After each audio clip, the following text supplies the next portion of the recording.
잠언 12장 묵상을 나누도록 하겠습니다. 잠언 12장 1절입니다.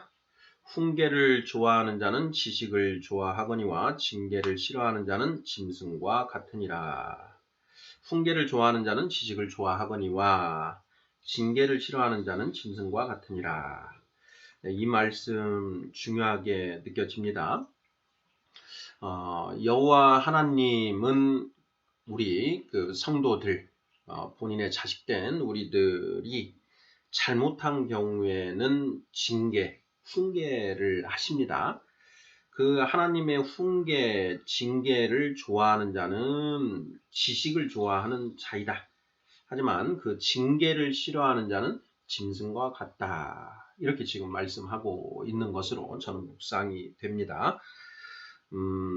우리 성령 받은 우리 성도들은 성령 받지 않은 그 일반 사람들보다 세 가지 고난을 더 받게 되어 있습니다. 바로 사탄의 시험, 하나님의 징계, 사탄의 핍박인데요. 사단의 종노릇을 하면서 이 세상에 살고 있는 사람들은 서로가 서로에 대해서 올무로 작용을 합니다. 그래서 이 세상 모든 사람들은 그 타락한 인간들이 서로가 서로에 대한 올무가 되어서 벌어지는 그런 일들을 겪게 됩니다. 이것을 이제 저는 세상의 올무라고 표현을 하는데요. 이 세상의 올무는 우리 모든 사람들이 다 겪는 것입니다. 예를 들어서 그 예수님께서 그런 말씀을 하시지요. 갈릴리의 그 사람들이 그 재물에 섞였는데 죽었다, 죽임을 당했다, 총독으로부터 죽임을 당했는데 그것이 그들의 잘못으로 인한 것입니까? 라는 그런 질문을 하고 또 나아가서 그 호수에 실로암 호수에 망대가 무너져서 18명이 죽었는데 그것이 그들의 죄로 인한 것입니까? 하고 예수님께 여쭙지요. 그때 예수님이 뭐라고 대답을 하시나요? 아니다. 그것이 그들의 죄로 인한 것이 아니다. 너희도 회개하지 아니하면 그러한 똑같은 일을 당할 것이다. 이런 이제 말씀을 하십니다. 그때 그 예수님의 말씀이 무슨 뜻인가? 그 실로암의 그 망대가 무너져서 18명이 죽었는데 그 망대가 무너진 것은 그 망대를 건축한 사람들의 불성실함으로 인해서 일어난 일이다. 그것이 그 죽은 사람들이 어떤 그 죄를 지어서 그런 벌로서 이루어진 것이 아니다. 이런 말씀을 하십니다. 또 그 갈릴리 사람 몇이 그 죽임을 당합니다. 그 총독으로부터 일종의 그 모함 내지 해코지에 당해서 이제 죽임을 당하게 되었는데 그것이 그들의 죄로 인한 것입니까? 라는 그런 질문에 역시 예수님은 그들의 죄로 그들이 그런 죽임을 당한 것이 아니다. 이렇게 말씀을 하십니다. 그러면 그러한 일들은 왜 일어난 것인가? 바로 우리 타락한 인간들이 이 세상에서 어떠한 일들을 할 때 서로가 서로에 대해서 올무로 작용을 한다라는 것이죠. 그래서 이 세상에는 끊임없이 그러한 재앙들이 일어나는데요. 그것은 너희들, 타락한 인간들, 너희들이 서로가 서로에 대해서 그런 올무로서 일어나는 일에 불과한 것이다. 라고 이렇게 말씀하신 것으로 저는 이해가 됩니다. 우리나라에도 여러 가지 일들이 일어나죠. 뭐 성수대교가 붕괴되고, 백화점이 무너지고, 그리고 세월호가 침몰해서 꽃타운 우리 그 아이들이 많이 생명을 잃고 하는 그러한 일들이 우리 인간 세계에 어떤 인간들의 그 타락한 그런 그 본성으로 인하여 일어나는 그런 올무에 해당된다라는 것입니다.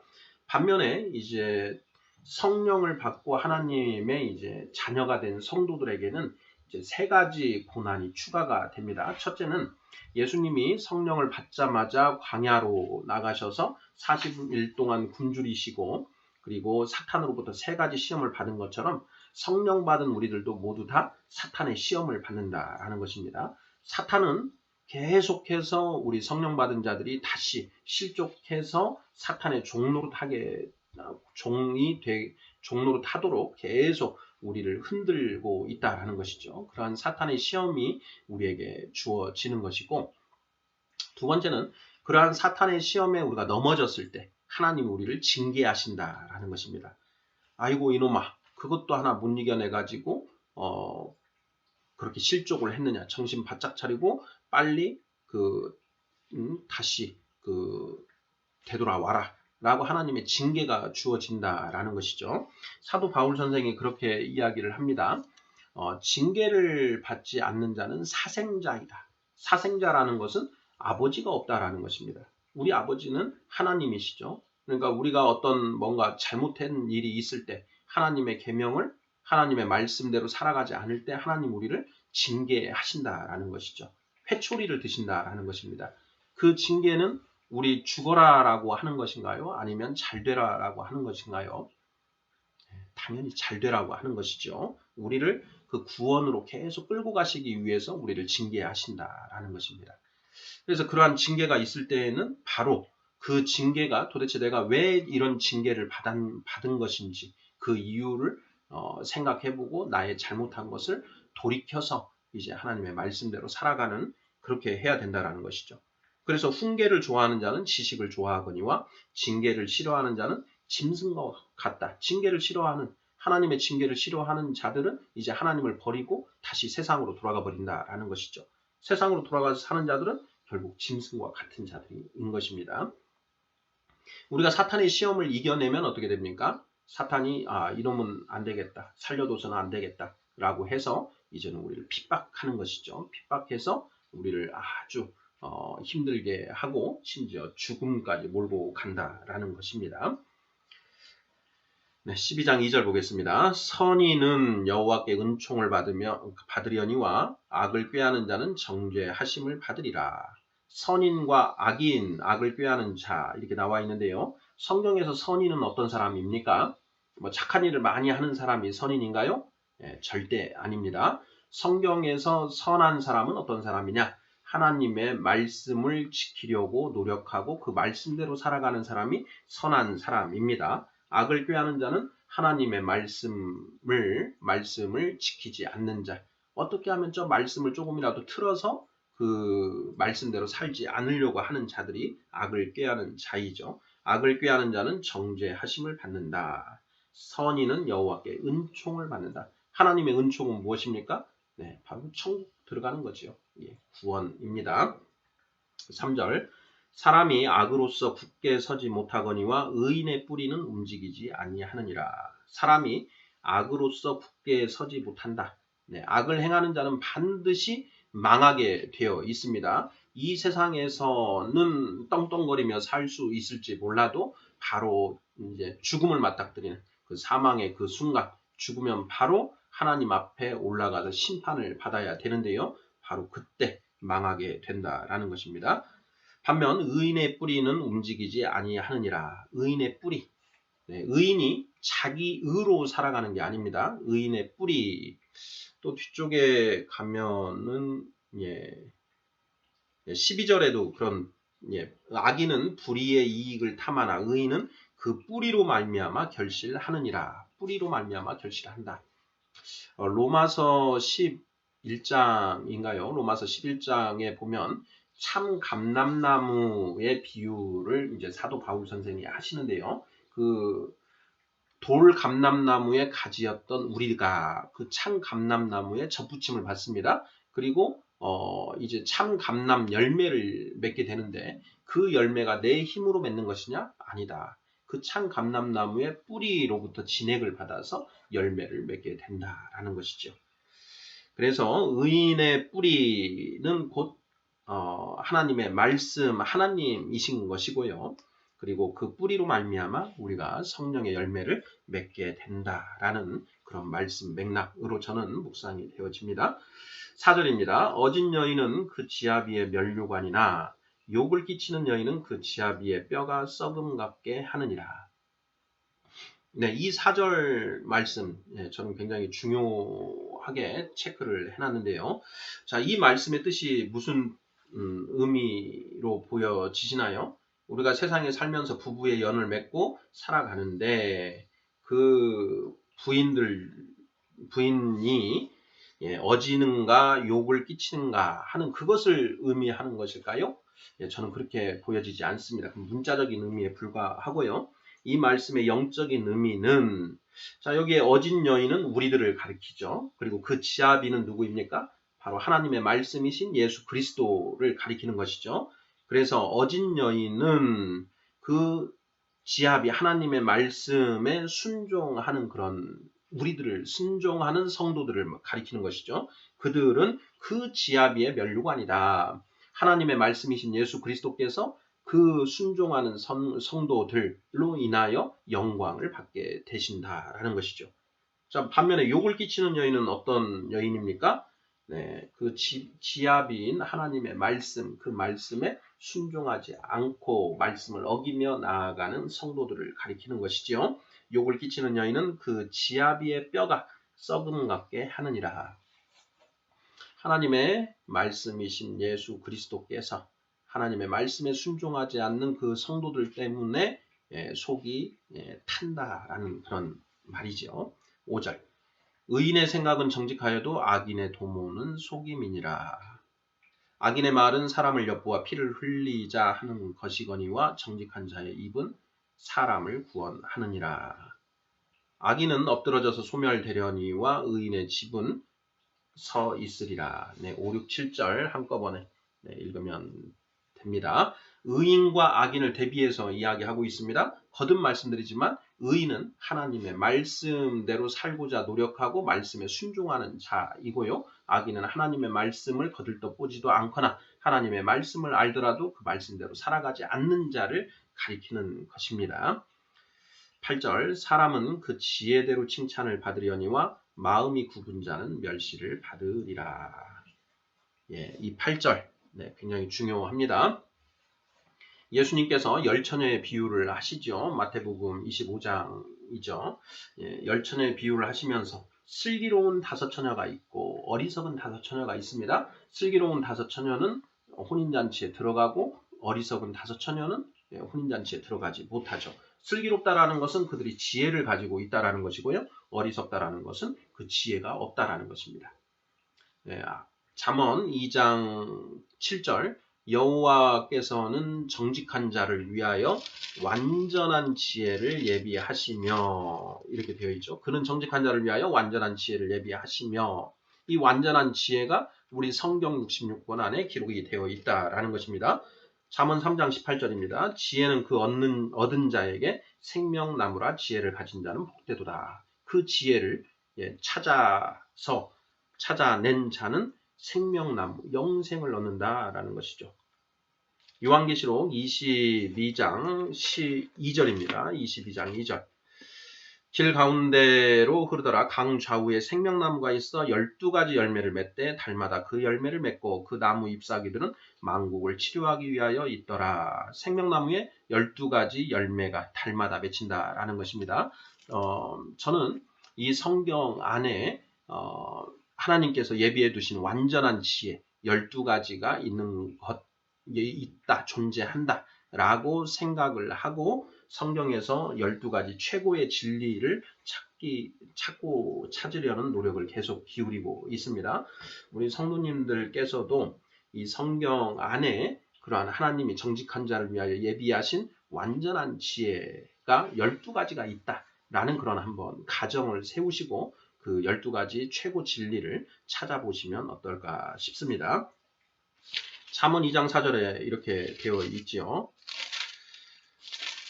은을 구하는 것 같이 그것을 구하며 감추어진 보배를 찾는 것 같이 그것을 찾으면 이렇게 되어 있습니다. 그것을 찾으면 바로 그 12가지 생명나무의 12열매를 이 성경 안에서 찾는다라는 그런 각오로 성경을 읽어보시면 어떨까 싶습니다. 그래서 8절에 사람은 그 지혜대로 칭찬을 받으려니와 마음이 굽은 자는 멸시를 받으리라. 그 지혜대로 이 성경에 하나님께서 감추어 두신 그 구원에 이르는 지혜를 찾은 자들은 하나님으로부터 칭찬을 받아서 하나님 나라 새하늘과 새 땅에 살게 될 것이고 그렇지 않은 자들 마음이 굽은 자는 멸시를 받아서 그 불못에 던져질 것이다 라는 그런 말씀이신 거지요. 9절 비천히 여김을 받을지라도 종을 부리는 자는 스스로 높은 채하고도 음식이 핍절한 자보다 나으니라. 의인은 자기의 가축의 생명을 돌보나 악인의 긍휼은 잔인이니라. 9절 10절 이게 같이 보도록 하겠습니다. 자, 10절에 먼저 의인은 자기의 가축의 생명을 돌보나 악인의 긍휼은 잔인이니라. 악인, 악한 사람들, 하나님의 말씀이 없는 사람들이 악한 사람들이죠. 그들이 이제 긍휼을 베푼다라고 했을 때 그 긍휼 자체가 잔인한 것이다. 의인은 자기의 가축의 생명을 돌본다. 의인은 하나님의 말씀을 가지고 있는 자들은 자기 가축들의 생명도 돌보지만은 악인들의 긍휼은 오히려 그 가축들을 죽여 없애는 잔인함으로 드러난다. 이런 표현인 것 같고요.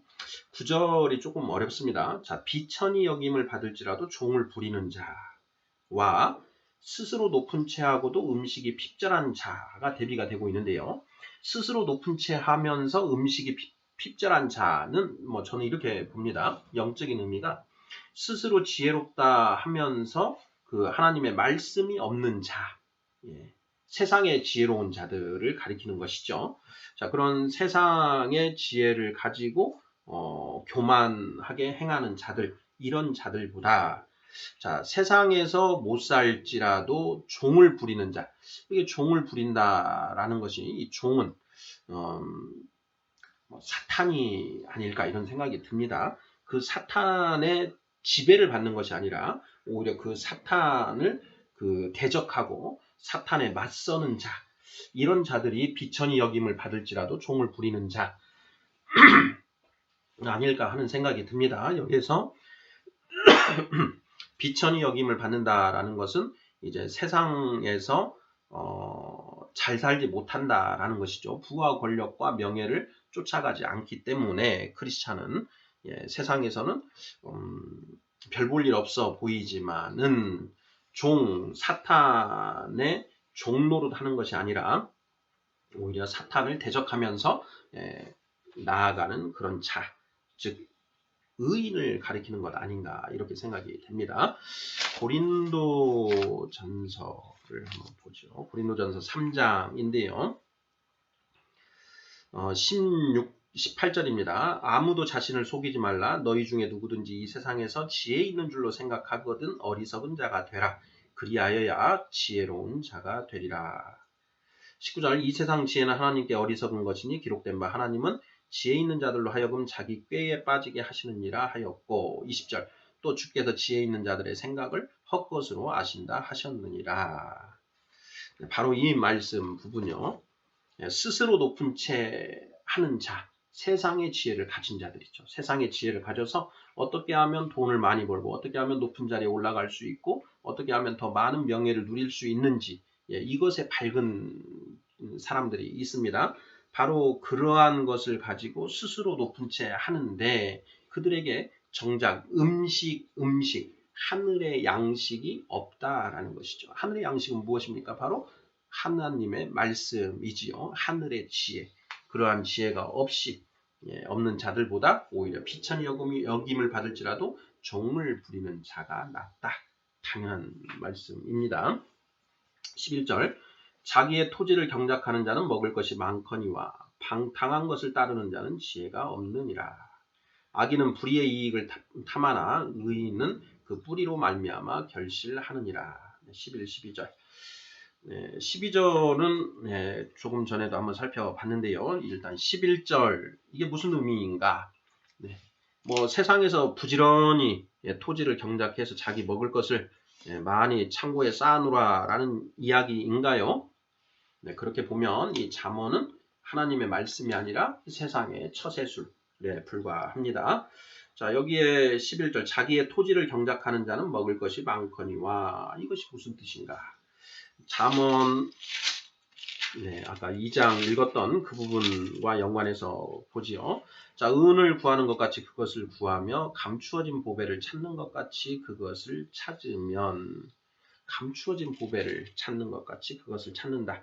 어디에서 찾는가라는 것인데요. 마태복음 13장 천국 비유장에서 예수님이 이런 말씀을 하십니다. 44절입니다. 천국은 마치 밭에 감추인 보화와 같으니 사람이 이를 발견한 후 이렇게 되어 있죠. 천국은 마치 밭에 감추인 보화와 같다. 자기의 토지를 경작하는 자. 천국은 마치 밭에 감추인 보화와 같다. 보화가 어디에 숨겨져 있습니까?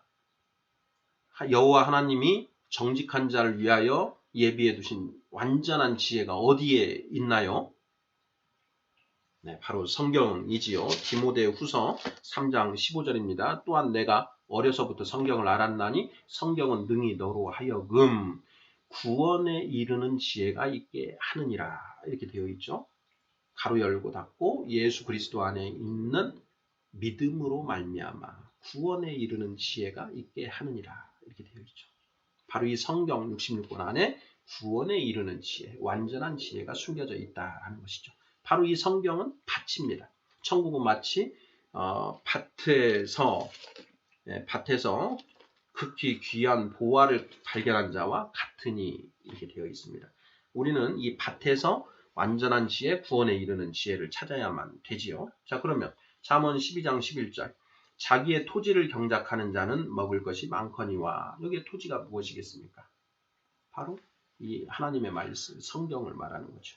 이 토지를, 성경을 열심히 경작하는 자, 이 말씀을 열심히 읽고 묵상하고 이리 뒤지고 저리 뒤져서 구원에 이르는 지혜, 완전한 지혜를 찾아가는 자는 먹을 것이 많거니와 먹을 것, 성경에서 먹을 것, 마실 것이 나오면 반드시 하나님의 말씀을 떠올려야 됩니다.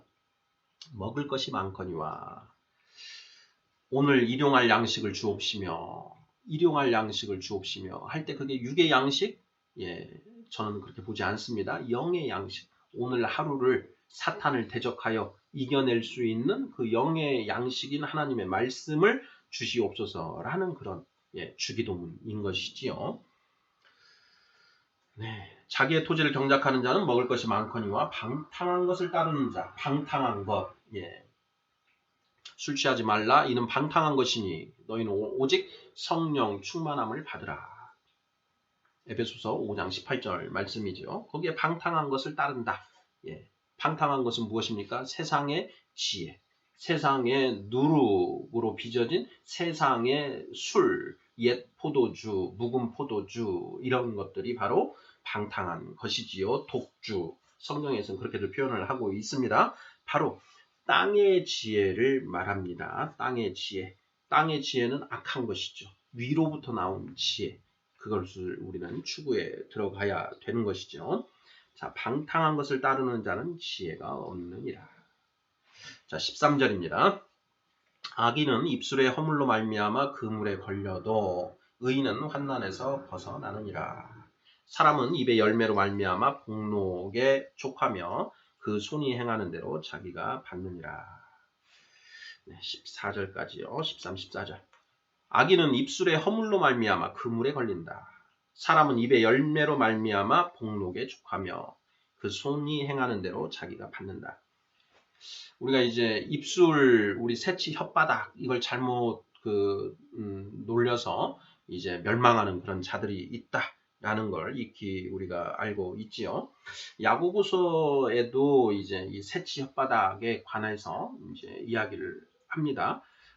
이 혀로 하나님을 축복하는 말을 하기도 하고 또 사람을 경멸하는 그런 말을 하기도 한다. 한 입에서 쓴물을 내기도 하고 단물을 내기도 한다. 어찌 그럴 수 있느냐 하면서 탓하는 그런 부분이 있지요. 그래서 사람이 이 새치 혓바닥을 잘 다스려야 된다. 이 우리 혓바닥을 잘 다스린다라는 것은 어떤 의미인가요? 너희가 어떤 말을 할 때 하나님의 말씀을 하는 것처럼 하나님의 말씀을 전하는 것처럼 하라라고 베드로 사도가 이야기한 것으로 기억이 되는데요. 바로 그러해야 한다라는 그런 의미가 아닌가 싶습니다. 15절 미련한 자는 자기 행위를 바른 줄로 여기나 지혜로운 자는 번고를 듣느니라. 미련한 자는 당장 분노를 나타내거니와 슬기로운 자는 수욕을 참느니라. 진리를 말하는 자는 의를 나타내어도 거짓 증인은 속이는 말을 하느니라. 칼로 찌름같이 함부로 말하는 자가 있거니와 지혜로운 자의 혀는 양약과 같으니라. 진실한 입술은 영원히 보존되거니와 거짓 혀는 잠시 동안만 있을 뿐이니라. 19절까지요. 네, 계속 미련한 자는 자기 행위를 바른 줄로 여기나 지혜로운 자는 권고를 듣느니라. 15절 말씀은 방금 전에 봤던 고린도전서 3장 23절 말씀, 18절 말씀과 동일한 말씀이네요. 괴를 같이 하는 그런 말씀이고, 미련한 자는 당장 분노를 나타낸다. 슬기로운 자는 수욕을 참는다. 이렇게 되어 있습니다. 미련한 자의 특성, 슬기로운 자의 특성 새겨두시면 될 것 같고요. 네, 계속 17절, 18절 의인과 악인들이 어떤 말을 하는가 하는 그런 내용들을 이야기하고 있습니다. 그러면서 19절에 진실한 입술은 영원히 보존되거니와 거짓 혀는 잠시 동안만 있을 뿐이니라. 우리가 거짓말을 하는 그런 사람들이 있습니다. 거짓말은 왜 하나요? 바로 세상에 부와 권력과 명예를 얻기 위해서 거짓말을 하는 것이지요. 그 거짓말을 통해서 그것들을 얻은 것 같지만 그것은 잠시 동안만 존재하는 것이다. 진실한 입술만이 영원히 보존된다. 영생을 얻는다. 라는 말씀이십니다. 20절. 악을 꾀하는 자의 마음에는 속임이 있고 화평을 의논하는 자에게는 희락이 있느니라. 이런 희락 이렇게 나오면은요. 거룩한 희락 앞에 거룩을 붙여서 우리가 생각을 해봐야 됩니다.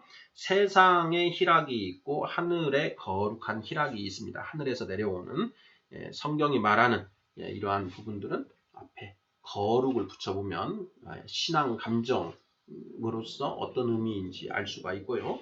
그렇지 않고 우리가 생활 속에서 얻는 것은 생활 감정 이렇게 구별을 해서 우리가 식별해야 됩니다. 21절 의인에게는 어떤 재앙도 임하지 아니하려니와 악인에게는 앙화가 가득하리라. 22절 거짓 입술은 여호와께 미움을 받아도 진실하게 행하는 자는 그의 기뻐하심을 받느니라.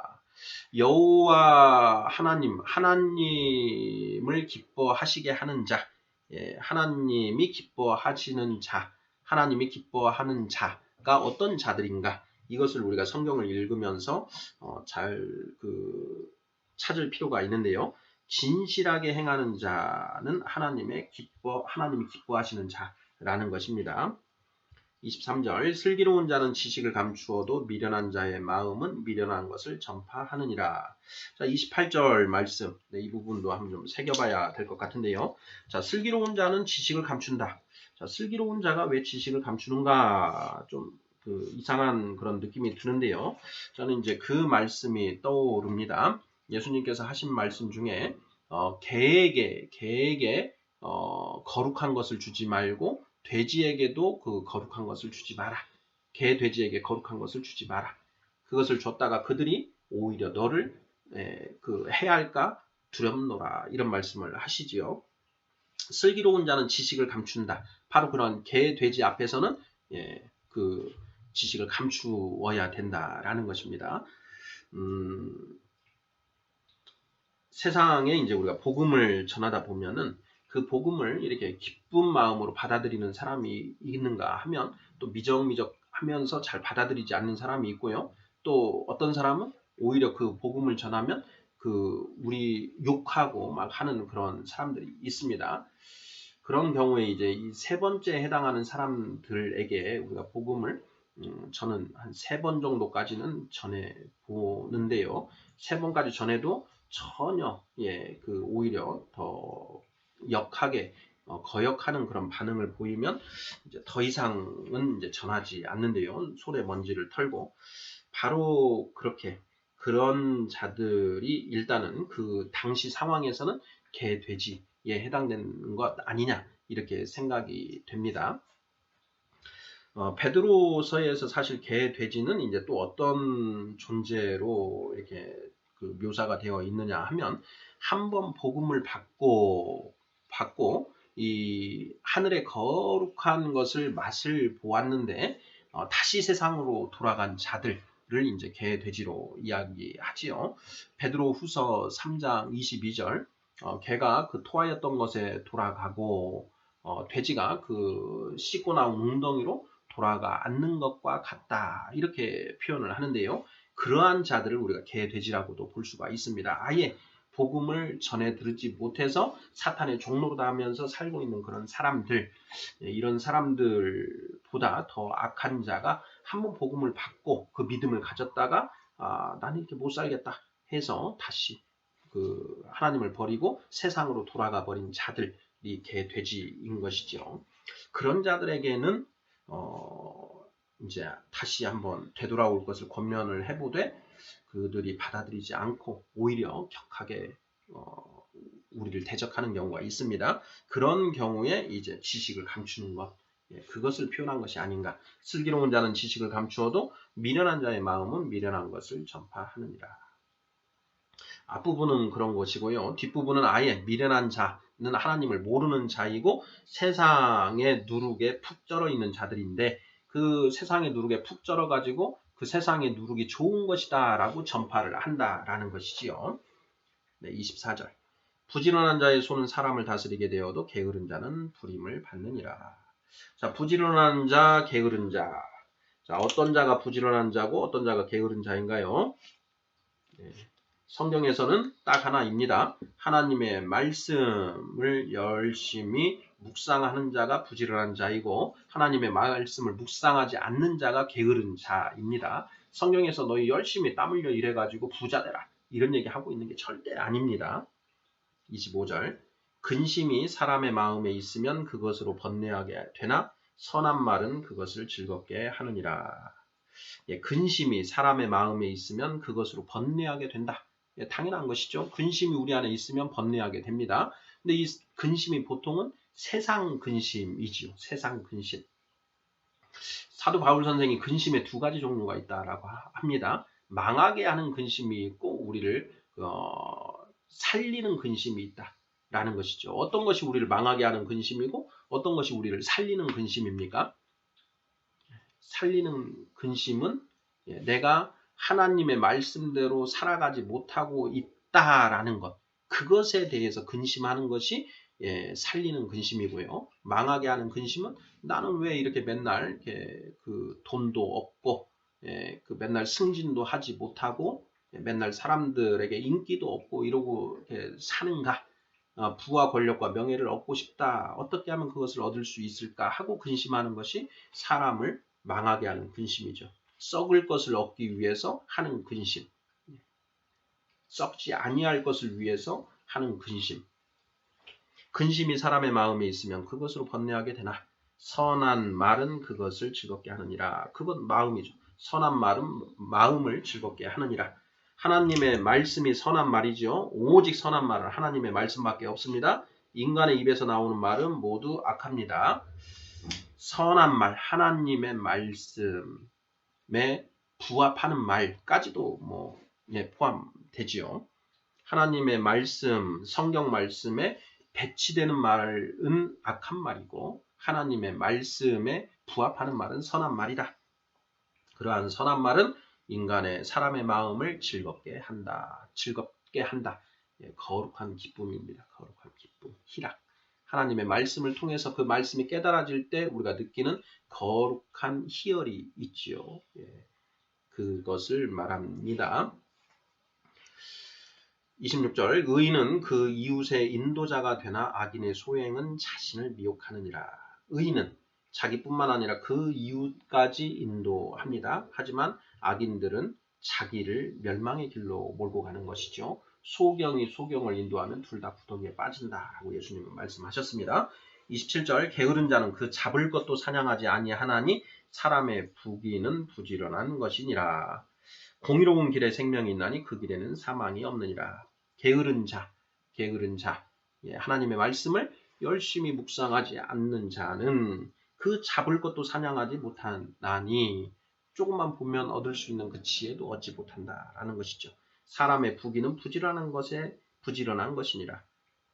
열심히 하나님의 말씀을 묵상하고 암송하고 그 말씀을 자식들에게 가르치고 성도들끼리 만나면 그 말씀을 서로 토론하고 하는 것 이러한 것에 우리의 부귀가 존재한다라는 것이죠.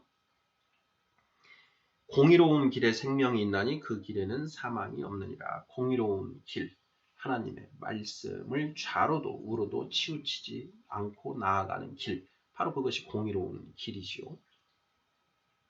네, 이상 12장 말씀을 나누어 보았습니다. 12장 4절에 어진 여인과 욕을 끼치는 여인이 어떤 사람을 가리키는가? 그리고 8절에 사람은 그 지혜대로 칭찬을 받으려니와 마음이 굽은 자는 멸시를 받는다라는 것이 무슨 뜻인가? 그리고 11절에 자기의 토지를 경작하는 자, 그리고 방탕한 것을 따르는 자, 술 취하지 말라 이런 방탕한 것이 이것이 무슨 의미인지요. 15절 미련한 자는 자기 행위를 바른 줄로 여기나 지혜로운 자는 권고를 듣느니라 라는 표현. 23절에 슬기로운 자는 지식을 감추어도 미련한 자의 마음은 미련한 것을 전파하느니라. 이것이 무슨 뜻인가? 24절에 부지런한 자, 게으른 자. 이것이 무슨 뜻인가? 27절에도 게으른 자 표현이 나오죠. 게으르다라는 것이 무슨 뜻인가 하는 것 우리가 잘 새겨야 하겠습니다. 아멘.